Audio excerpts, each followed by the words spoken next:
Danes je začel veljati zakon o zdravem načinu življenja. Inšpektorji in redarji za varovanje zdravja so izvedli akcijo poostrenega nadzora nad državljani. A tokrat so samo opozarjali. Od ponedeljka naprej pa bodo začeli pisati visoke kazni. Kot prvo, da ljudem na terenu v podrobnosti razložimo, kako ne jedo hrano po novem. Drugič, predvideno je posebno prehodno obdobje za tako občutljive spremembe, kot je uvajanje zdrave hrane med ljudi. Tako da bomo vsem Slovenkam in Slovencem na začetku prepovedali dostop do pomfrija, burekov, sladoledov in podobnih živil, prav tako bomo prepovedali prodajo hrane čez noč. Pred eno v restavraciji za hitro prehrano je zdaj naš posebni dopisnik Tomo Križnar. Pozdravljeni. Dober večer, ljudje.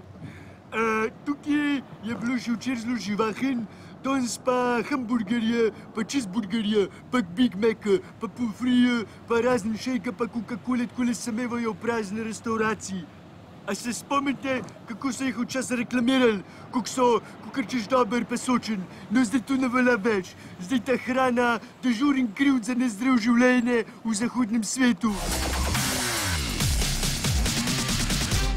Latoja, kakšne pa so sicer predvidene kazni za nezdravo prehrano in škodljive razvade? Ja, najbolj vas bo udarilo po žepu, če vas dobijo s cigareto v roki. Kazen znaša kar 500 evrov. 400 evrov boste plačali, če vas dobijo z alkoholom. 300 je kazen za kavo, vse sladke in energijske pijače ter seveda sladkarije. 200 evrov boste odšteli za vse slane prigrizke, hamburger, pico in burek. 150 evrov znaša kazen za vse ostale nezdrave oblike prehranjevanja.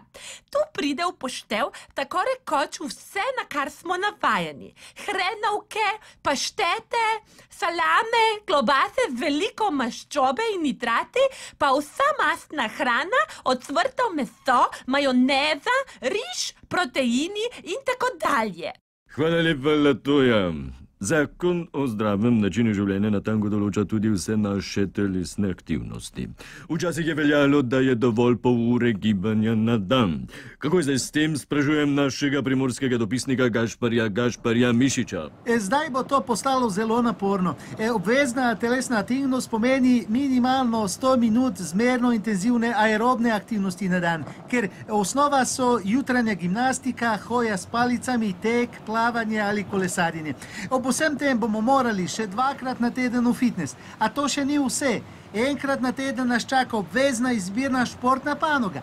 Tu pride v poštev vse igre žogu, borilne veščine in razne oblike plesa ter aerobike. Če potegnemo črto, je to dobrih 15 ur telesne aktivnosti na teden.